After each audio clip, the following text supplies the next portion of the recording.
Welcome to this episode of Appalling Twistianity. We're here in the Rainbow Studio. I'm your host, Craig Winn, and this handsome fellow is the Wookiee. We were analyzing what Yahowah had to tell us about the way we should go about discerning whether or not someone who claims to speak for God is actually doing so. And God gave a number of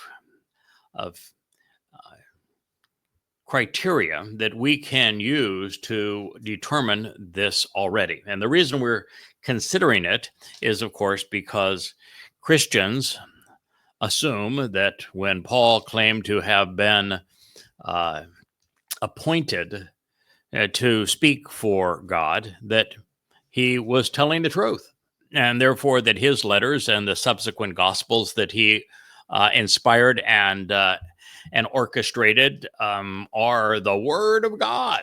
But, well, we will prove and have already begun to prove that that is absolutely untrue, and there's no basis for such a claim. In fact, all evidence is to the contrary.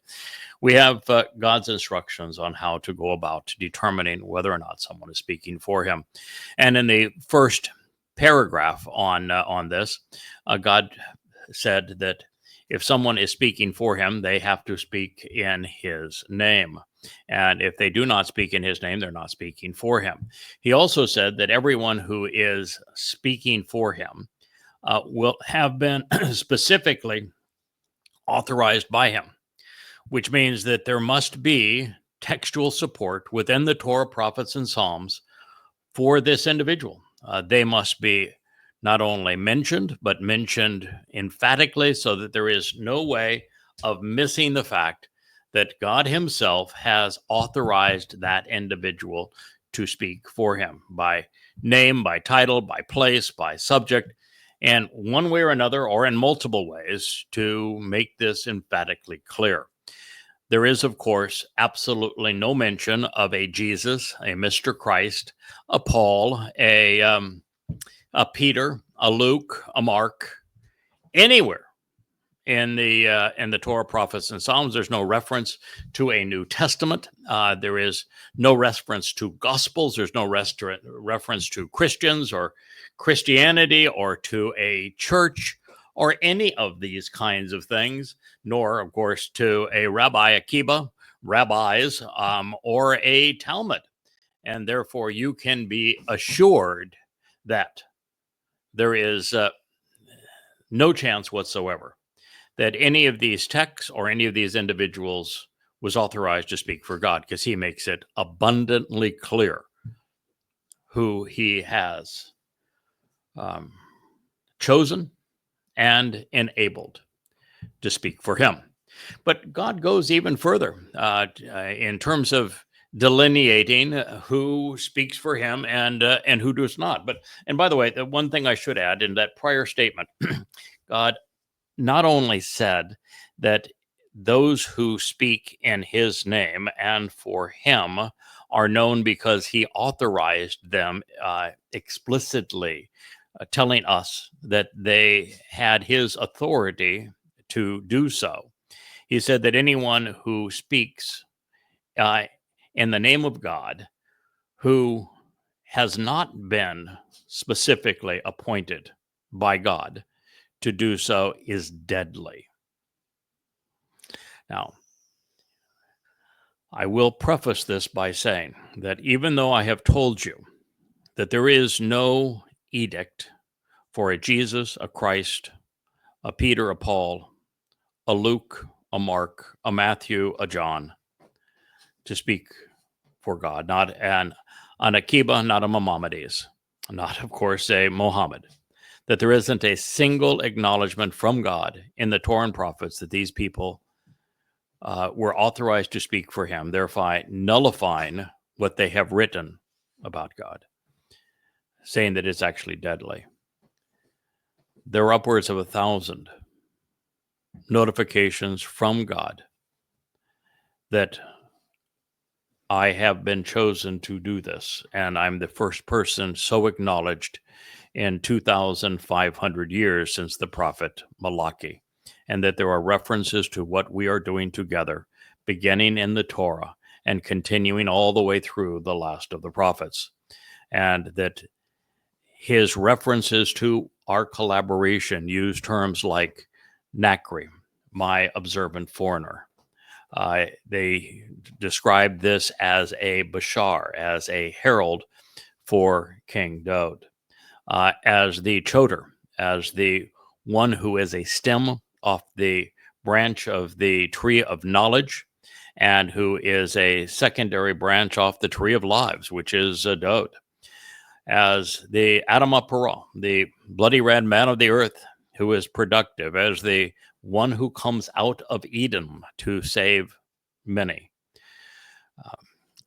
as Yada, as the final Zeroah, as an Eda witness, even as my Daud, the one who comes from the sea, thus a Gentile, with life and cleansing, thus the Adamah Parah, on behalf of King Daud. The references are prolific. All right, so this is what Yahowah revealed next. And this is a life and death matter. And so he wants his people to be absolutely certain who is speaking for him and who is speaking against him. And in this regard, I used what follows to prove that Ezekiel was a false prophet, that most of Daniel is not to be trusted, that the book of Jonah is false prophecy, the book of Esther, false prophecy, that it is untrue. Ecclesiastes, Job, all the book of Enoch. You can use this test to prove emphatically and undeniably what is not from God and what is from him. And I have done so for your benefit. And if you say, using your best judgment, ba lebaba ata, there are those who would prefer to say, and if you say in your heart. The problem with that is that if we use heart today, it suggests that we're speaking of emotions. But that is not the way leb and labab was referenced or used or acknowledged at the time that this was stated. The leb, the heart, was the seat of judgment. It was the place where your motivations for doing whatever it was that you had perceived as appropriate would be influenced. It was the kidneys that were the seat of emotion back in the day. And matter of fact, we have now even learned that the kidneys play a significant role in our emotional responses. So that turned out to be more medically correct than we had anticipated. But nonetheless, you need to recognize that I've rendered this using your best judgment as opposed to in your heart, because I acknowledge the Hebrew basis for leb, heart, being the seat of judgment, and inclinations were the kidneys were the seat of emotions. So if you say using your best judgment, how can we actually and consistently know? How are we able to recognize Yada? How are we to be aware and understand, be familiar with Yada, and acknowledge the statements which, this is Ha, Dabar, Asher, the message and words that Yahowah, God's name, of course, transliterated using his Torah instructions on his Haya existence and his role as in our shalom reconciliation as our Eloah, Almighty God. I go through this with you and use these 4 words because they prove emphatically that the proper pronunciation of Yahweh's name is as I have pronounced it, Yahowah. And we know that because his name is provided to us in a book called the Torah. And in the Torah, we have the proper pronunciation of the Wah and the Hey. two of the four letters in Yahweh's name. The Wah in Torah conveys the O sound, and the concluding sound of Torah pronunciation is Ah from the Hey. So it tells us how to pronounce every letter in Yahweh's name except the Yod.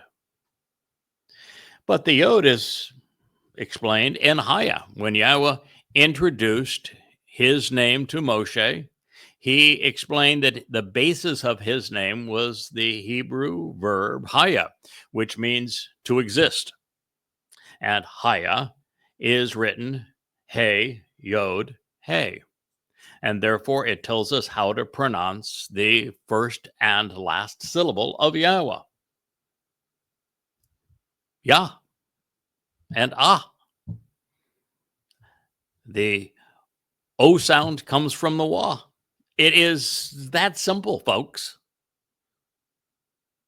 And of course, the most commonly repeated Hebrew word is shalom. Where do you think the O sound comes from in shalom? From Wah. And then you look at the title that God chose. El and Elohim are derivatives of the original full word for God, Almighty God, which is Elohah.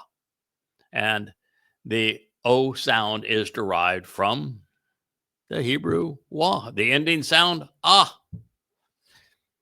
This is not complicated. Even in Yisrael, you have the Y sound, the Yod.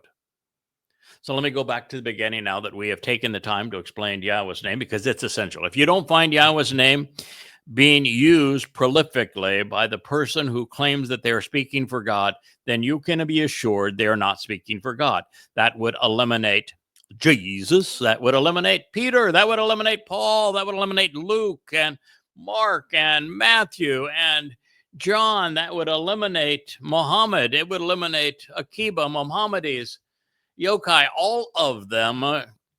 Sayonara. Goodbye. Adios. It's over. Because they don't write in Yahweh's name. And obviously they don't know Yada either. And if you say, using your best judgment, how can we actually and consistently know Yada? Will we be able to recognize Yada and be aware, understand, appreciate, and become familiar with and acknowledge the statements which Yahweh himself has not spoken? So this is to recognize what God has not said, as opposed to recognizing what God has said. And that's important. If you don't recognize what God has not said, then what Yahweh has said is of very little value to you. And the reason that you have to start with what Yahweh has not said as opposed to what Yahweh has said is the same reason we find Yahweh reaching out to Abraham and Sarah on their way out of Babylon. They had to leave Babylon before God would even begin a discussion with him. They had to know what was not God. They had to reject it. They had to walk away from religion and politics before God would speak to them. What is the case with Moshe, the man who spoke these words, who wrote these words on behalf of Yahweh? Had he not left Mitzrayim? Had he not been right in the midst of their military, of their economics, their caste economic system, of their religious passion of turning men into gods, and of their politics? And that had he not walked away from this and disassociated from it all before Yahweh introduced himself to him? So you must, as the covenant decrees, disassociate from the things that God did not say before you can embrace the things he did say. What is the first condition of the covenant? To walk away from and disassociate yourself from Babel. the confusing intermixing of truth and lies, which is how Hasatan convinces people to worship him as if he were a god, and therefore away from Christianity, Islam, Judaism, and the like. When a prophet speaks in the reputation and designation, Hashem, using the notoriety, status, and name of Yahweh, and the matter discussed has not occurred, did not happen. The matter discussed has not occurred, did not happen. Lohaya has not happened. Call imperfect does not happen going forward. By call imperfect, it's ongoing. Now, this is interesting in the imperfect, and I want you to accept why it is so important that it was written in the imperfect. Why? Master of many cables, was this written where he said, when a prophet speaks in the reputation and designation of Yahweh and the matter discussed has not occurred, and he wrote it in the imperfect, which means on an ongoing basis, he's wrong, continually wrong about what has occurred or will occur in the future. What does that tell you? He's false. He's fake. He's a fraud. No. Why were the 10 statements, particularly on that second tablet, the 7 on that second tablet, all written in the imperfect rather than the perfect conjugation? Do you know the answer to that? If you know the answer to that, you'll know the answer to this. Well, when you stop doing them, then you're no longer guilty of them, right? So all you have to do in the case of bearing false witness, for example, let's use that one because it's tied to this one. If you have, like in my case, been an evangelical Christian, if you have led Bible studies, if you've been the youngest ever ordained ruling elder in the Presbyterian Church, and you stop and you recognize, that ain't for me. If you've been like Moshe, and you were embroiled in the midst of the religion and the politics and the caste economic system of Egypt, and you walked away from it, then if it's written in the imperfect, the moment you separate for yourself from it, anything that happened in the past, you are no longer burdened by. So in the case of bearing false witness, nobody is perfect. We all have said things and done things we wish we hadn't said and done. But the moment we stop bearing false witness, we are no longer guilty of having done so. That's the reason it was written in the imperfect. The reason this was written in the imperfect, it doesn't say you can never be wrong about anything you ever say about God or anything that's happened in the past or happens in the future. You can never be. No, it just says that you can't continue to be wrong. Which means if you know you're wrong and you correct what was wrong, you are no longer guilty of that particular statement. But if you dig in, if you say that the Torah was nailed to the cross, that the Torah is a curse that condemns, if you say that no one can be saved by the Torah, if you say that if you're circumcised, there is no way for you to benefit from what God has done. If you say there is a God-man named Jesus Christ and you never walk away from that, you go to your grave and that is your deal, then you are guilty of this, aren't you? Just like your friend Jerry. Yeah, my friend Jarrett, my Jerry Falwell. Going to come in. Yeah. They're not going to attend my church. Yeah. I know what I've said is wrong, but I'm not going to change it. So what you have here is when Paul said that the covenant of Mount Choreb, he used the term Sinai, was with Hagar, and therefore it enslaves. When Yahweh said just the opposite, that it was with Sarah and Abraham through Yishak and that it liberates. And that was in his first letter. And by the time he wrote his letter to the Romans, he doubled down on it. And he never corrected it. Then he's guilty of this. It is important. God does not expect that even those who are the most devoted to him will be right all of the time about everything. But he expects us to learn and to recognize the importance of the imperfect conjugation, so that if we grow, and when we grow, when we learn, we will correct the record.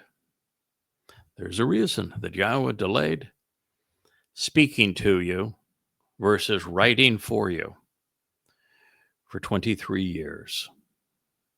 That is, there's a lot to learn. There's a lot of pieces of this puzzle to put together before you're in a position to speak with confidence about what God has revealed to us. And it takes an enormous amount of study before you're in a position to acknowledge the most profound of all insights, the most amazing and important discovery in human history.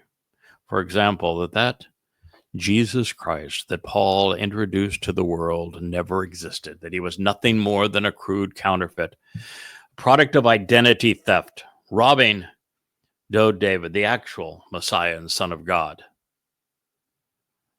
the actual former and returning King, our Savior, and that it was Dode who did all of these things, and that the myth of Christianity is nothing but thievery, hiding that truth. It takes years, decades of study before you can come to understand that and explain it to people and prove it. So when a prophet speaks in the reputation and designation of Yahowah, and the matter discussed never happens, and then he says, nor does it come to be, nor does it ever come to be, call him perfect again. This is a message that Yahowah has not spoken to him. This is a message that has not spoken. God has not spoken to him. So there are three things here. A person has to be presenting themselves as a prophet. Now, I will tell you, in Dode's case, he obviously was presenting himself as a prophet. Moshe's case, presenting himself as a prophet. There were 20 men who wrote books that are part of our prophetic lore, all inspired by Yahowah. When you turn the page past Malachi, there has been no one who's had the authorization of Yahowah to speak as a prophet, but many men have done so.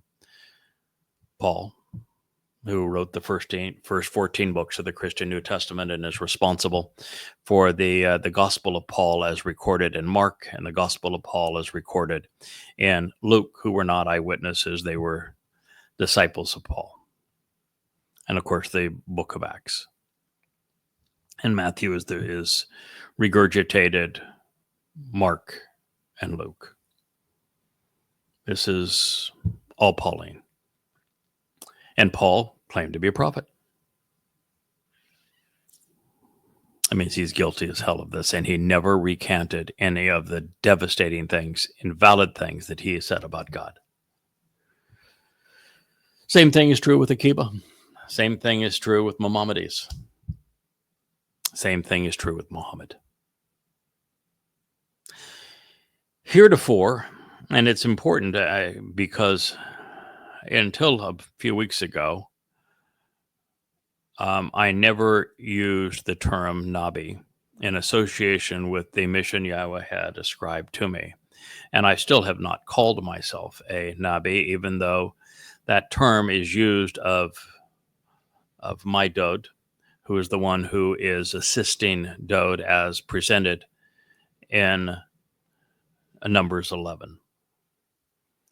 And to accommodate this expansion of the role that Yahweh has asked me to play and not run away from the term when it's used so explicitly in this case, I have done my best to try to ascertain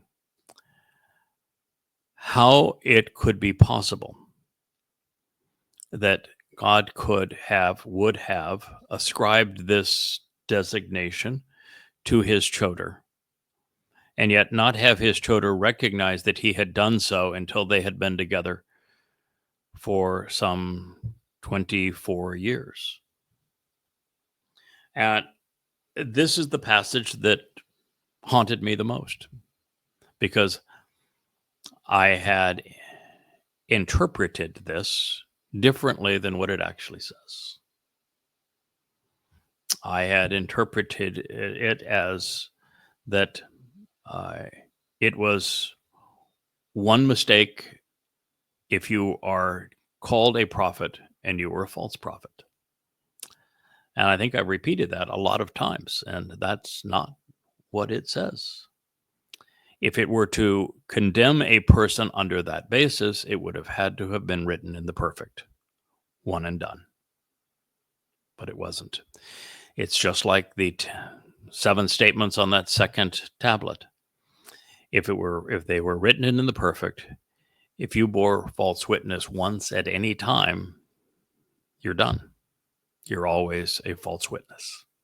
Whereby if it is written in the imperfect, God's just saying, as you learn the truth, correct the record. And so we have our answer. I am still not going to ascribe this title, although that's what it was called for, and I have promised that I would go where the words lead, but it is a level of responsibility that personally I don't want. My view is too much already.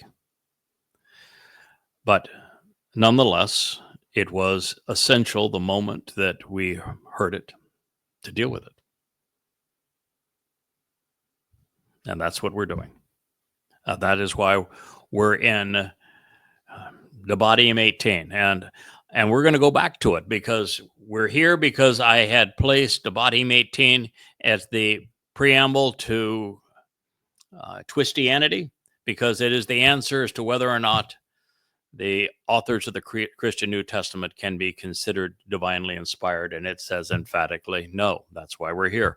I'm going back to the same text. In fact, I'm retranslating it right now and writing the commentary, which will be very different than what follows this, because, quite frankly, I had a simplistic answer. And that answer is far more nuanced because of the imperfect conjugation. So this had the criterion of Lohaya, does not exist,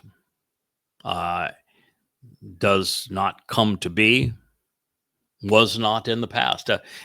With the imperfect conjugation, with Hebrew, verbs are not established in the past, present, or future. They are liberated in time. So you can't say does not come true without was inaccurate in the past, did not happen in the past, is not presently true. Because in the imperfect, it would not only be valid in the past, the present, and the future, as really everything in Hebrew is valid in the past, present, and future, unless the text specifically based upon the action that it is describing is a one-time event, and you, because of the narrative, you can say, all right, that was a one-time event. If the narrative itself does not describe it as a one-time event, in Hebrew, any statement is liberated. All statements are liberated in time. It's like a photon of light. All time exists simultaneously. What the imperfect does is that it means that the action is not completed. Where the perfect is a completed action at a period of time. It could be completed in the past, in the present, or could be a time-limited act in the future. But with the imperfect, it speaks of that which is ongoing and continual, habitual. So this is that this person, when making a declarative statement, never gets it right. As opposed to might have had it wrong, might have had it right. But if it is learned that what this person said was not wholly accurate by mistake, then that person with the imperfect has the opportunity to make the correction, just as I did when I was an evangelical Christian and realized that's a really bad idea. And now I look back on it and say, had I not been an evangelical Christian, had I not been an ordained ruling elder, had I not been a Bible study leader, then I would not have been in a position to be able to write this book, Twistianity. Just as had Moshe not spent time in Pharaoh's household, he would not know why it was so important for God to be opposed to religion and politics. And so a person's background, even when the things that they have previously been involved with or accepted as true, proved to be wrong, those things can actually have a huge advantage for that person going forward if they take the time to learn the truth and correct the record. The imperfect is all about the process. But Haya means did not exist that way, does not exist this way, will not exist. And then the second verb is bo. It speaks of going and coming. It speaks of arriving and leaving. It is the word that's actually used of the man from Edom. It is ze, the one, man. It's masculine, so it's ze, this one, men from, and it's coming from, and so it's bo men, Edom. It means so to come and go, arrive, depart. It's a motion, a verb. It speaks of all of those different things. So that it never comes to be, didn't come to be, didn't arrive. For example, if I say that Doe to David is going to arrive with YAHOWAH as king, and that does not happen, then I would be a false prophet. And if I come to this conclusion and I never depart from that conclusion, and I'm wrong about that conclusion, well, then I would be a false prophet. But I'm not much concerned about that, since YAHOWAH said in the 89th Mizmor that Dode is coming back with him as brilliant as the sun and his presence. And so, I'm pretty sound ground. If YAHOWAH's right, I'm right. If YAHOWAH's wrong, I'm wrong. If YAHOWAH's wrong, we're all wrong. So, pretty much that's the way it works. Then that is a message that YAHOWAH has not spoken to him. Now, even that is an interesting statement that is exonerating in the many, many attempts we have made up to this point. And, here we are, we're talking about appalling Twistianity. And for these last 3 or 4 programs, I'm really speaking to the covenant family, because we're talking about what Yahweh revealed in Devarim, as opposed to going on and mocking what Paul wrote in Galatians. But we'll get back to Paul. But this is Yahweh's message to us. So I'm going to speak as I am right now to the covenant family. There are very few things that I have presented in my books or on audio programs that I have said, God spoke this to me. And of all the things that I have acknowledged that God spoke this to me, they have absolutely no bearing of any kind on past events or future events. They do not apply to anyone other than me. I said that Yahweh met with me and he made this request of me, beginning that I would excoriate Islam, and that we had a discussion about the negotiation that we engaged in. I'm not much of a negotiation, really, but I thought it was pretty clever on my part. Maybe not so clever, but funny anyway on my part, that I would say, all right, I want these 3 things. And he said, yeah, reach in your pocket. And there was the answer. I said, sure. Now what? Does that change anything that was revealed in terms of the evidence in Tewah, Prophet of Doom, or now Goddamn Religion? Is there any part of my expose on using the Quran and the Hadith to expose and condemn Muhammad, Allah, and the first Muslims that is based either true or false based upon that conversation? Answer, of course, is no. Is there anything that I say about Yahweh as it was revealed through his Torah and prophets as to what he did, what he said, what his intent was, what he would achieve through it, how this would all play out over time, and who the characters are that are going to be in this story? Is there any part of it that is based upon that conversation? No. Not even a tidbit. And I've had a few more along the way, like when I asked about Asher when she was a puppy, and whether or not puppy dogs got to participate in, specifically in Towrah is what I asked about. And God says, so where do you think you're going?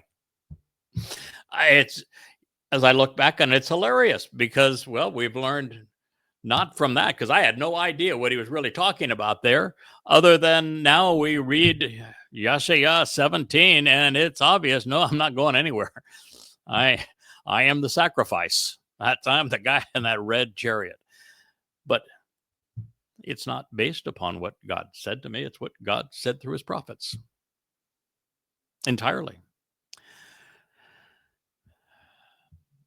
I watched the results of Alaska flood of 10/7, and I had this sinking feeling that, well, the only answer for Israel is Prophet of Doom. It explains who those monsters really are and why they're doing what they're doing. And I knew it was the one book that I had not made any corrections through. I had not updated in the 23 years. And I figured, well, it's going to be God's decision as to whether or not I can avoid this. And I pled, I don't want to go back into hell. I'm having a great time now working on Coming Home 3. This is great stuff. Let's finish Coming Home 3. We don't want to have to go back there, do we?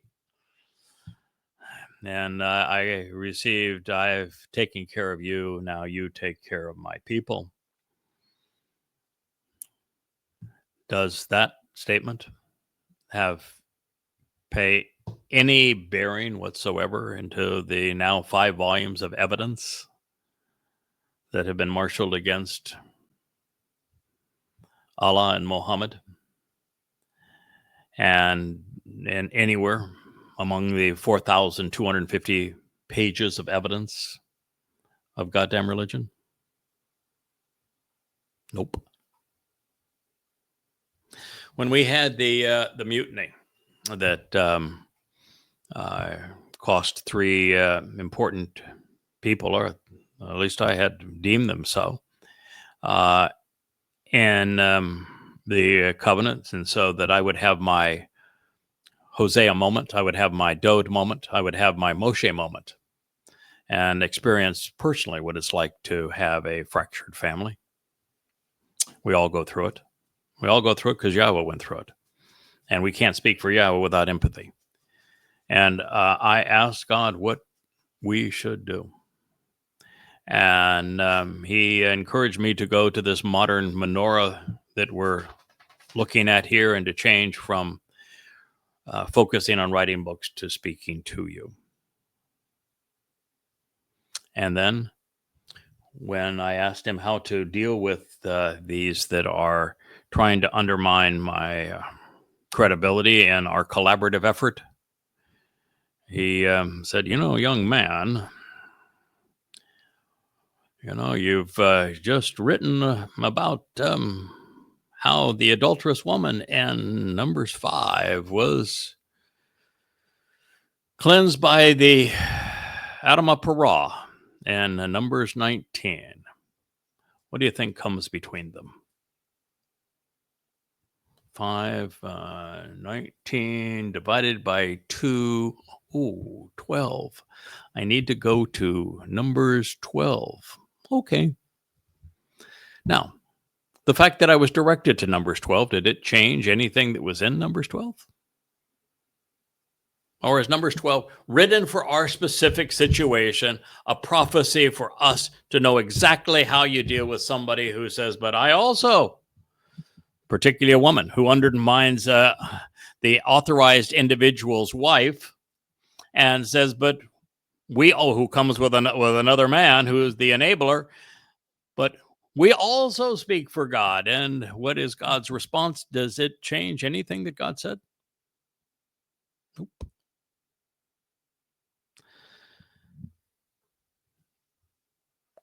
I have only shared one prophetic insight. It wasn't audible, that actually has colored my presentation of the future with you. And that is that when Yahweh's prophets revealed that I am the Adamah Parah of Numbers 19 to absolve the adulterous woman of Numbers 12. And this was a handoff from Yahshua to Moshe in this regard, not a conversation with God. And I went there. Then, in trying to say, well, how is this going to take place? I had the first and only vision that I've ever had, and I shared it with you. I said what I saw in my mind at that point was that the Dome of the Rock and Alaska Mosque were razed. They were gone. There was no trace of them on the Temple Mount. And that this sacrifice occurs in the same manner of the story of Elia. And that Elia is going to summon the Torahless one to a meeting. And it already said that I'm going to be bludgeoned to death. So I recognized that was going to happen. And I visualized this occurring, saw an image of this occurring on the southern end of the Temple Mount. And I shared that with you, overlooking the city of Dode, where Alaska Mosque presently stands, probably a little to the west of the, when I'm visualizing is to the west of that, more to the southwest corner, but very close to where Alaska Mosque currently stands, but it's gone. And then what I just told you that I saw was a replica of it could even be the original, tent of the Restoring Witness, where the Dome of the Rock currently stands, opening to the east as it would. And that as I read what Solomon said, as I retranslated that and recognized that there was an altar, and he described the size of the altar, and we know what that altar looks like, that it is in front, therefore on the east side of the tent of the Restoring Witness, that it faces the Mount of Olives. I said that is where Elia is going to conduct this reenactment of what he had done 2,888 years prior, and recognize the role that Elia was going to play in this regard. And so that's what I saw. And I saw the waters erupt from underneath the Temple Mount and cascade, dancing off the Temple Mount, and the fires leaping up to heavens that Yahowah had ignited. And I shared that with you because that's what I saw. And I told you, this is what I've seen. I've subsequently read through the prophets an affirmation of virtually every detail of that, and have shared that with you. So maybe all I was given was a bit of a frame to put these details from the other prophets inside, which helps to have a frame of reference. It also helps when you're told that, oh, by the way, Satan's going to beat the living crap out of you, that you have some sense of how that's going to happen, because that's a big ask on Yahowah's part. Maybe he thought, you deserve this one. It's only right that you know. But we found confirmation for these things in the other prophets. And there isn't a single bit of that, of the visual that God gave me, that shapes any important aspect of the prophecies that I have shared with you as to when they will be fulfilled, by whom, why, any aspect of it. So there isn't no place ever where I have revealed something, true or false, that Yahowah has spoken to me. Not once. That pertains to any prophetic declaration. Our modus operandi would be very much the same as it was for Dode. There wasn't a data dump. Had to figure it out along the way. He did it by studying the Torah. Same thing with me. We've come to learn, we grow on this basis. But this is very clear. It says that, first of all, that this which is going to come into fruition, was going to arrive. And, the arrivals that I speak of, past and future, are the fulfillment of the Moed Mikre, and when those things have occurred, why, where, by whom, the reason and intent for them. And it doesn't even say that, for example, on a Shabuah harvest and a Towrah harvest, I've explained to you what the Shabuah and Towrah harvest represent based upon what the prophets have revealed about them. And while I have designated the most logical, calculated dates for them, and the calculations are very complicated, it takes an enormous amount of study to discern these dates, that if I happen to be wrong about 22 May of 2026, or of 23 and 24 September of 2033, still doesn't put me in violation of this. It doesn't say that if you are wrong on any date, that you are wrong, as in you're a false prophet, because it's ongoing. These will be fulfilled. I am giving you my 24 years of study and relentless pursuit of the truth and systematic analysis, this God-given intelligence and ability to make the connections, to understand, to deduce the most logical conclusions regarding the dates. And I've shared those with you. I'm convinced that they are as accurate as it is possible for anyone to deduce from the evidence that we are given. But the way this is written, I wouldn't be in violation of this edict, because my emphasis on is this will happen. This is why it will happen. This is where it will happen. These are who the players are that will be part of this happening. And all of that is true. All right. So that's quite an interesting study. Now, I'm going to be very clear here. I have gone into this study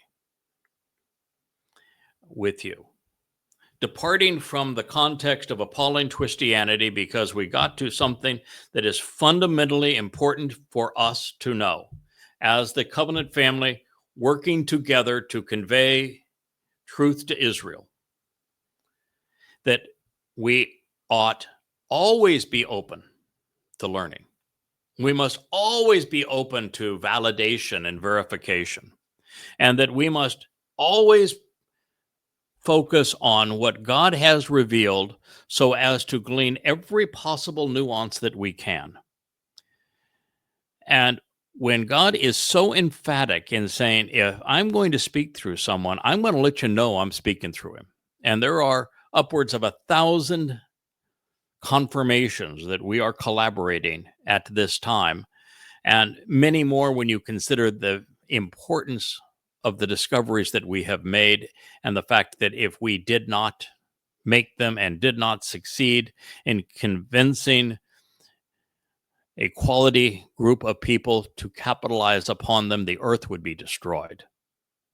That's how serious this is.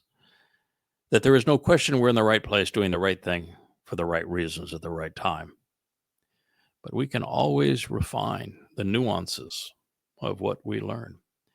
And it is important to recognize that I'm speaking these words now to the ears of those who have studied along with me over the years, who have a depth of understanding, and not somebody who is looking for, I want the 1, 2, 3, give me the cliff notes. What are the things I have to acknowledge? I don't want any ifs or ands or buts. Just dumb it down for me and spoon feed me what I need to do so that I'm on the right side of this divide. That's not who this is for. This is for the thoughtful individual who realizes that every step of the way, for 24 years now, I have done everything I can do to avoid being dogmatic. And that I have said we are in the process of learning. And as we learn, we're going to share. And we're going to go where the words lead. And if we learn something new and it causes something that we've said in the past to be modified somewhat, we're going to make that modification. Even if we were right about 99% of the things that we have been the first to see in thousands of years, we're going to make the changes so that everything is as accurate as we can make it. Compliance with the imperfect conjugation here. But you need to know that the responsibility that is borne by someone that God says, that's my guy, I'm working through him, this is what's at stake, is enormous. And it's very important that I am as transparent with you as I can possibly be. And that's why we're having this discussion. This goes on to say, A prophet, a person who speaks for God or claims to do so, has stated it arrogantly, presumptively, independently, and of his own accord. That is, if God said if this person claims, God said it to me, and it never happens, never comes to exist, didn't happen in the past, and it's never corrected, then that prophet has spoken presumptively, independently, and of his own accord, insolently, self-motivated. And you should not revere or respect him for having conspired to incite an alienating rebellion. You should not be inspired by him or show any anxiety or fear towards him. This is Lo Gur Men Hu. Tabarim, Deuteronomy 18:22. So, if somebody says that not only are they speaking for God, and not only do they come up with some scheme about what happened in the past or what's going to happen in the future, the arrivals and comings and goings of key individuals, Haya and Bo, and that they remain incorrect. And they attribute what they're saying to a personal revelation from God to them, that God said this to them, as opposed to trying to analyze the prophets, which is what we have done. Then such a prophet is presumptive. They're arrogant. They came up with this on their own, and you should not respect or revere him for that. Well, that would be Paul, wouldn't it? That would be Muhammad, wouldn't it?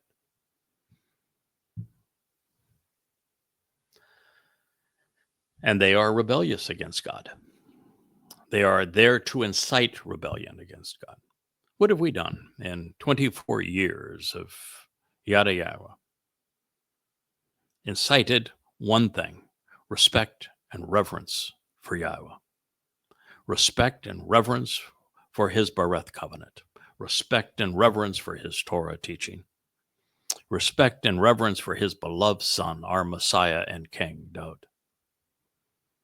Everything that we have done for 24 years has been directed at respect and reverence for the things of Yahowah. We're the opposite of what this says.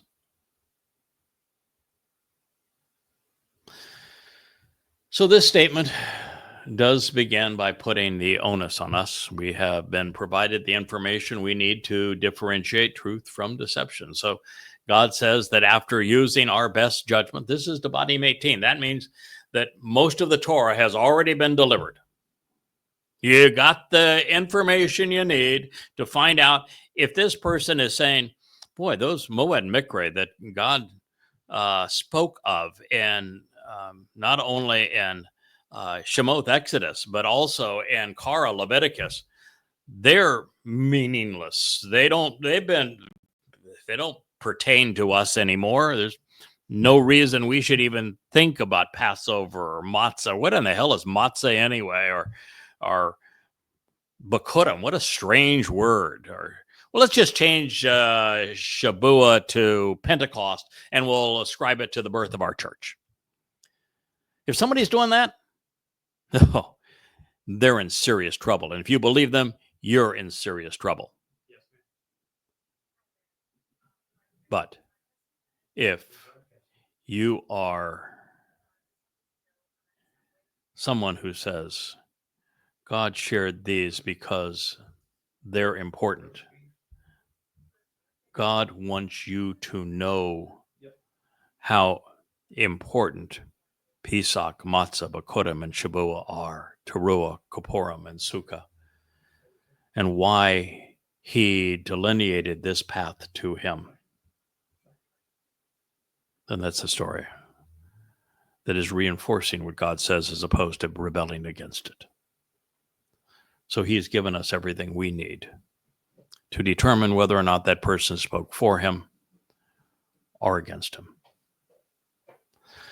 So God says we can use our best judgment. We must be aware, and then we can apply this as the litmus test. Someone claims that God told them personally something, and it's wrong, and they never correct the record. And it is based on something that would have an effect on the salvation of a soul. They're deadly.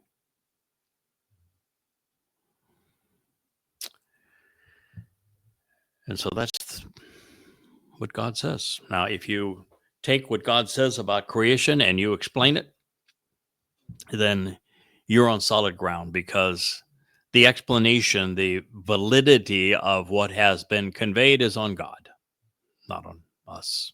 So I can write a book about in the beginning, and I can say, this is what God said. And this is how we could understand this. You know, the fact is that the testimony is God's. Yeah, I can even go as far as to say the sun and the moon were not created on the fourth day. And therefore, there's something special about this greater and lesser luminary and association with the Moed.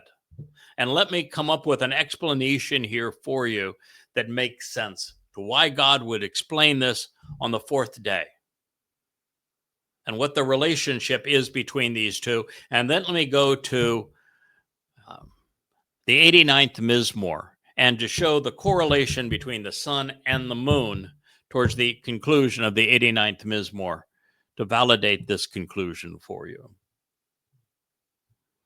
The onus is on God. I'm saying what he said.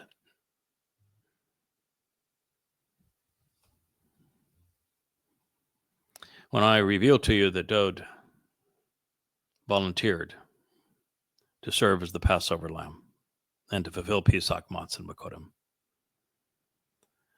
I'm revealing to you what Dode said throughout his Mizmor. Onus is on Dode. And since Yahweh chose him and anointed him with his spirit, that's where the onus falls as well.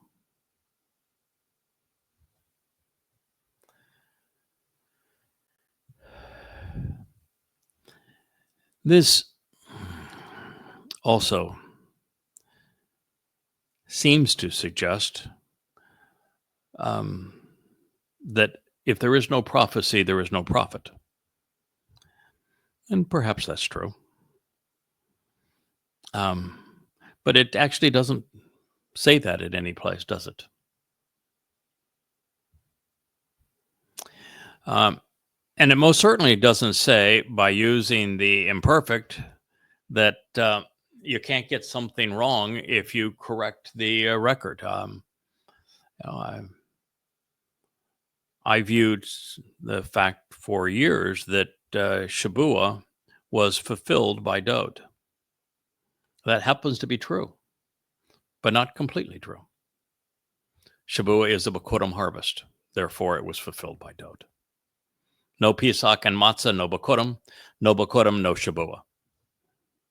Fulfilled by Dode.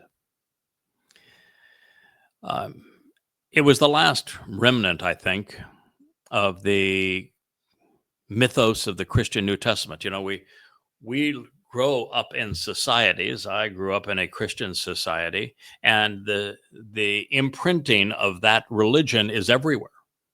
And because it is the opening statement of Acts, you know, it's the biggest deal of all of how Shabuah became Pentecost and was the birth of the church. And it wasn't until I went through that material the fourth time that I said,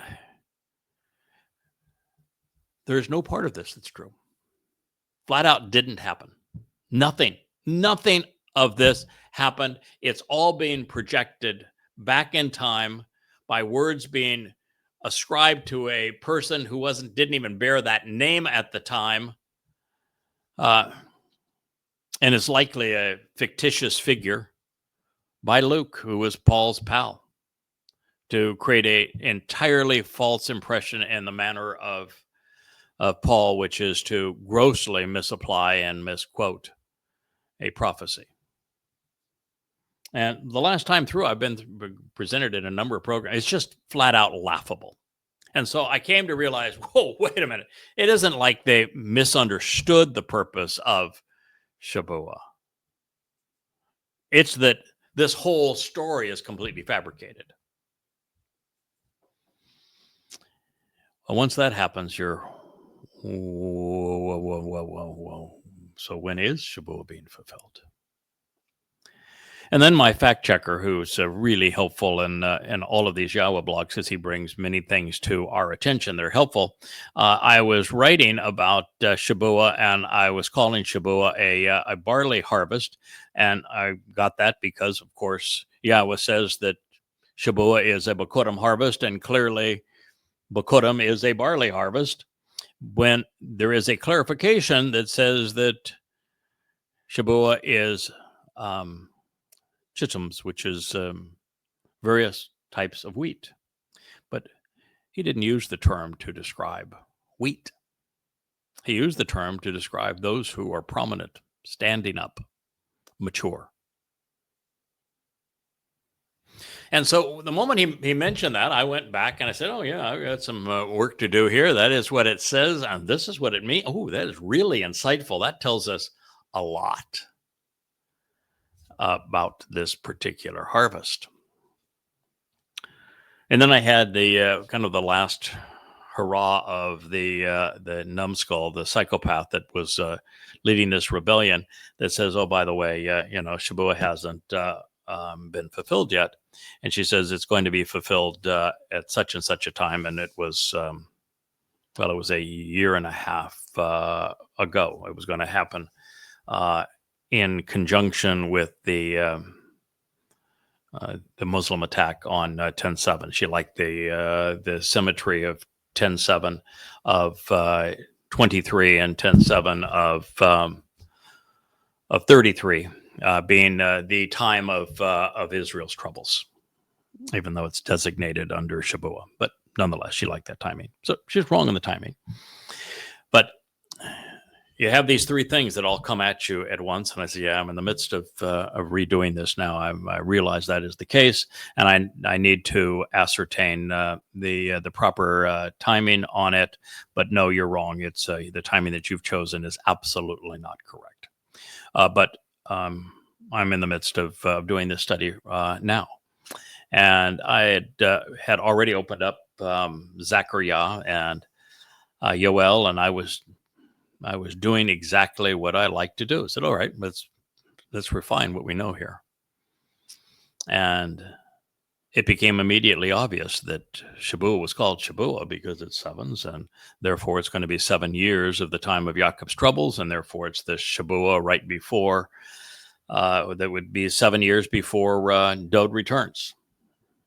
And that date became obvious, and I've shared that with you, 22 May 2026, a Shabbat. And that's how we came to that correction. It wasn't something that was wrong, but it wasn't completely right.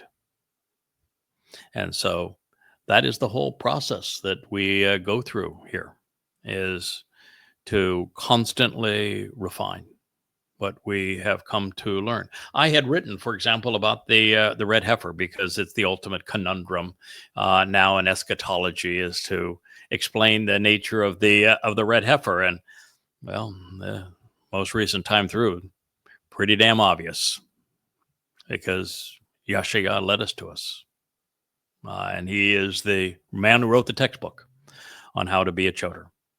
So became obvious. And then you study what Elia did, and you realize, wow, we have the standard YAHOWAH operating plan, which is, I'm going to give you a dress rehearsal, then we're going to have the main event, and the dress rehearsal is going to tell you all about the main event. And oh, by the way, just in case you missed it, the reason I took Elia after this one event of exposing and condemning the religions of Israel. And this over the sacrifice of a bull where eyes lit the flames and there was copious amounts of water, it's a harbinger of what is going to occur with the sacrifice of the red heifer as it's presented in Numbers 19 for the benefit of curing the adulterous woman of Numbers 5. All laid out there for you, big boy. You go figure it out. Or as God likes to say, young man. That's what we do. That's the joy of it. You get to figure it out. It's not like God said, okay, here's a billion-piece, trillion-piece jigsaw puzzle. And I know all the pieces kind of look the same. But here's a jillion-piece jigsaw puzzle. Have a good time. No, you got to have a frame. You got to have some point of reference. You've got to occasionally, get a glimpse of what the big picture is so that you know how all the pieces fit together. And this is how we do it. And wouldn't it have been just so demeaning of us if God said, oh, yeah, it's a jigsaw puzzle, but I already put it together for you. Here it is. It's like you're to say you're too stupid to ever figure it out. So I just did it for you. Why bother to live? Why bother to learn? Why bother to read? Because there's always a logical conclusion, and you connect the dots better than anybody. And always a lesson. There's always a lesson, but there's always makes sense. There's a logical lesson to be learned. Every time. Every time. Yes. There's always a reasonable, rational, logical deduction that can be made from every nuance that Yahowah shares. Always. And sometimes you find it in the conjugations. Why is it that we're the only attempt at translation ever to emphasize and to share the concept of Hebrew stems, moods, and conjugations, or to explain that Hebrew is infinite in time, and you have unfolding events that are continual and habitual, and you have things that are once and done, and why that matters in circumstances like this or in the statements that were written in stone. That is the reason for Chokmah, my friends. That is why Chokmah was the first thing that Doe described to the Choter. It is why the second spirit ascribed to the Choter by Yashayah was Chokmah. It had been the first, but you know why it couldn't be the first? What is the first spirit that is ascribed to the Choter? Yahweh's spirit. Yeah, the spirit of Yahowah. So the spirit of Yahowah does take precedence over Chokmah. And the second happens to be my favorite of all Hebrew words, bien, which means this person has been given the spirit of Yahowah for the ability to make the logical, rational, reasonable connections between things so that we can understand. In addition, the person was given this ability to see the entire picture for the first time and convey it to us. And this spirit of great boldness, the very spirit that made Dode a Gabor, boldness and competence and the capability to be convincing in this regard. And one of the things that is extraordinarily unique about our work together is that there are 25,000 pages. 25,000 pages. I think it's 37 or 38 books all total. 34 on the shelf currently. I'm well on my way to putting the 35th on the shelf. You can't write that much. You can't even write 5% that much as a human and be right about every detail. The more you write, the more you subject yourself to nuances that could be said better. And so I am the first ever to convey this much about God and to lay it all out there for you, offering it free, never hiding from anything, always not only sharing this is what it says, but this is the reasons I've come to that conclusion. No one's ever done that before. And with that much material, in fact, that's I think one of the reasons God said, I want you to start talking to people, because in the moment when you have come to learn all of this, I can share things with you that, for example, on this, in Twistianity, I would do a much better job writing this now than what's presently in Twistianity. But if I go back and I correct this and update Twistianity another time, and then every other book, for everything that we have come to appreciate in this last 6 months, then what I'm doing is rewriting all the books again. And we have 11 months left. It would take 11 months to get that done. And you know something, we're not going to learn anything that's going to be profound. All we're going to do is make those nuanced corrections, and it's so much better to use the best, most effective medium ever invented for reaching a wide audience in a convincing way, which is this video blog that can be live streamed on X, on Facebook, on YouTube, on Odyssey, and so many other places. And so it's why now. It's why this rather than another pass through those books. There will be a time when we are part of the Shabuah harvest, and I can take every one of those picks and go, boom, make it so. Then that'll be fine. But right now, they are more than good enough to get you from where you are to where you need to be. And that's by design. So I want to thank you for listening. I know this has been rather personal along the way, but so is everything with Yahowah. Yahowah made it really clear that after 2,500 years of silence, that he was going to re-engage through his Nakri, this Choder, the Bashar, the Kol voice, to reintroduce his name and his son to his people, to explain where we are on this timeline, what the opportunities are, but also what the perils are in this immediate path. And to do so, I need to be transparent and open and honest,